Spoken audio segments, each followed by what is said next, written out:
Abordaremos os principais aspectos do urbanismo racionalista, da disciplina de evolução urbana do semestre de 2021/2. O grupo é composto por Daniela, Ethel, Gabriel e Julie. O urbanismo modernista ocorreu entre duas guerras mundiais. Veremos o contexto histórico no mundo e no Brasil dos períodos da década de 1920 a 1980. A década de 20 começou bem para os Estados Unidos, que havia se tornado uma das maiores potências mundiais e por conta da lei seca o poder econômico estava a mil. Contudo, a década terminou com a Grande Depressão após a quebra da Bolsa de Valores de Nova York em 1929. Já a Europa estava se recuperando das consequências da Primeira Guerra Mundial. No Brasil acontecia em 1922 a Semana da Arte Moderna, que contava com artistas como Anita Malfatti, Di Cavalcanti, Oswald de Andrade e Heitor Villa-Lobos. O movimento buscava renovação na arte e na sociedade brasileira, que vivia crises ideológica, política e econômica. A década de 30 foi considerada a pior do século XX, pois iniciou com a Grande Depressão e acabou com a Segunda Guerra Mundial. Os Estados Unidos criaram um plano de recuperação econômica, o New Deal, mas não esperavam que na Europa o nazismo e o fascismo iriam crescer exponencialmente. Por conta do nazismo enxergar as vanguardas como arte degenerada, a escola de Bauhaus, criada por Walter Gropius, foi fechada. Na mesma época, houve a imigração de muitos arquitetos para os Estados Unidos. No Brasil ocorre a Revolução de 30, liderado por Getúlio Vargas, um golpe de Estado que impediu a posse de Júlio Prestes, que deu fim à República Velha, e início de uma nova Constituição e uma onda anticomunista. A década de 1940 iniciou com a Segunda Guerra Mundial, que terminou em 1945, deixando a Europa novamente fragilizada. A consequência da guerra foi a divisão do mundo entre socialistas e capitalistas, criando a chamada Guerra Fria entre Estados Unidos e União Soviética. Também houve a criação da ONU e da OTAN. No Brasil, há uma nova Constituição, com o fim da Era Vargas. A cultura norte-americana fica mais presente e há a ascensão das escolas de samba. Considerada a idade do ouro do cinema, na década de 50, ocorre a Guerra da Coreia, que divide o país em Coreia do Sul e Coreia do Norte, e a continuação da guerra entre os Estados Unidos e União Soviética, com o lançamento da nave Sputnik I e Sputnik II, com a cadela Laika a bordo. No Brasil, em 1955, JK assume o poder e cria o plano de metas 50 anos em 5, acompanhando o mundo com seu boom automobilístico, a propagação das TVs e também a criação de uma nova capital para o Brasil, chamada Brasília. Com a Rússia enviando o primeiro homem a ir para o espaço, os Estados Unidos criou a meta de que até o final da década iria enviar um homem à Lua, o que de fato ocorreu em 1969. Nesta década também esteve presente diversos movimentos sociais, como o Movimento dos Direitos Civis contra a Segregação Racial, liderado por Martin Luther King, e os Panteras Negras, o movimento feminista e os hippies que protestavam contra as guerras. Na década de 60, começa um triste período para o Brasil, que sofre o golpe militar de 1964, com uma das principais justificativas a possível ameaça comunista, representada por João Goulart. Em 1968, foi decretado o AI-5, o mais duro de todos os atos institucionais. Foi marcada pela continuidade dos movimentos civis da última década e também pela crise do petróleo que levou os Estados Unidos, Reino Unido e Brasil à recessão. Em 1972, ocorre a implosão do conjunto habitacional Prit e Goy, que se tornou um fracasso e simboliza o fim da era de projetos modernistas.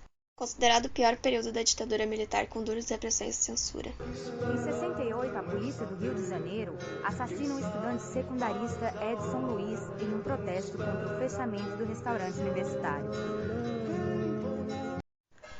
A arquitetura moderna pode ser definida por duas frases de grandes arquitetos. A primeira do proto-modernista de Sullivan.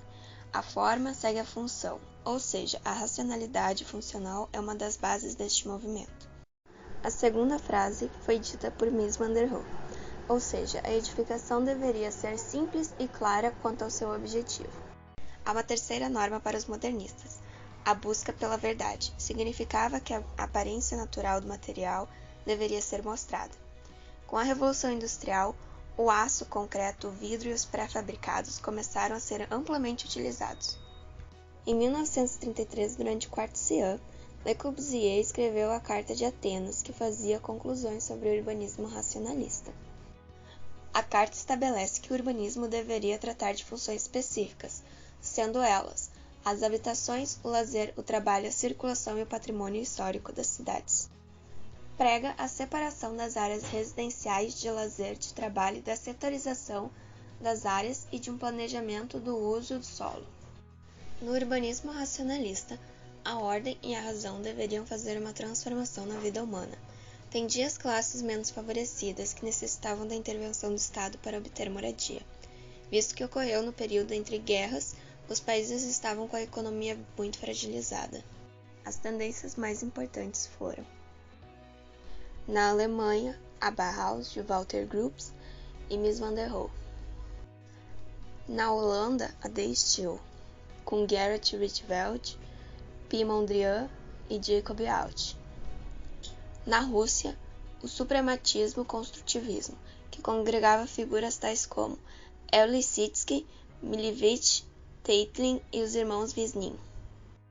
Na França, Le Corbusier, inicialmente associado a Amadeus Affan, participou do início do modernismo, como pintor na corrente purista, como editor na revista Spirit Nouveau e como arquiteto e liderança do movimento.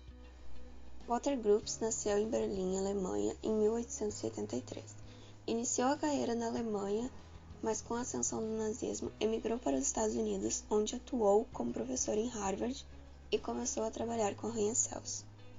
Sua obra mais famosa e transformadora foi a Escola de Arte Bauhaus. Fundada em 1919, na Alemanha, Bauhaus tinha como principal campo de estudo a arquitetura, que procurou estabelecer planos para a construção de casas populares baratas por parte da República de Weimar. Seguia também uma ideia muito presente no urbanismo racionalista de que os móveis deveriam fazer parte de um todo e não individuais. Gropius fala sobre problemas da moradia mínima e acredita que não serve para as funções vitais do homem com tantas limitações. Com isso, propõe um novo tipo de edificação, casas coletivas altas que podem abrigar mais pessoas, tornando a moradia mais barata e criando um senso de coletividade entre as famílias residentes. Contudo, a edificação se torna mais cara para construir e por precisar de locomoção vertical. Temos como exemplo os bairros projetados por Gropius, Schmiedstedt e Spadel, projetados para uma classe operária perto de indústrias e com uma hierarquia das funções bastante visível. Charles Edward Jenner, mais conhecido como Le Corbusier, nasceu na Suíça em 1887, considerado um dos maiores arquitetos do século XX. Criou um sistema de proporções humanas, das quais as medidas seriam universais, chamada o modulor. Sendo Le Corbusier um dos grandes idealizadores do urbanismo racionalista, seus projetos urbanísticos consistiam em 5 pontos para uma nova arquitetura. A construção sobre pilotis tinha a visão de que as cidades do futuro deveriam consistir em grandes blocos de apartamentos apoiados em pilotis para que o terreno fosse vago embaixo. Terraço-jardim. Sem mais o telhado, seria possível aproveitar a última laje da edificação como espaço de lazer. Planta livre da estrutura. Com o uso de sistemas viga-pilar em grelhas ortogonais, geraria a flexibilidade necessária para melhor definição no espacial interna. Fachada livre da estrutura. Os pilares devem ser projetados internamente às construções, criando recuo nas lajes. Janela em fita. A uma certa altura, de um ponto ao outro da fachada, seria colocada janelas em fita, de acordo com a melhor orientação solar. Um dos exemplos de edificação nestas normas é a Vila Savoy, construída em 1931. Le Corbusier viajava para diversos lugares que influenciaram sua arquitetura. Um deles, o Brasil, nos anos de 1929, 1936 e 1962, onde influenciou as vanguardas brasileiras na arquitetura. Projetou diversos edifícios de habitação coletiva em diversas cidades, pois defendia que em qualquer lugar, com qualquer cultura, o homem tinha as mesmas necessidades. Estas edificações possuem terraço para estabelecer o senso de coletividade. Le Corbusier desenhou a primeira cidade planejada da Índia, Chandigarh. A disposição foi baseada nas plantas que ele concebeu em seu livro La Villa Radius.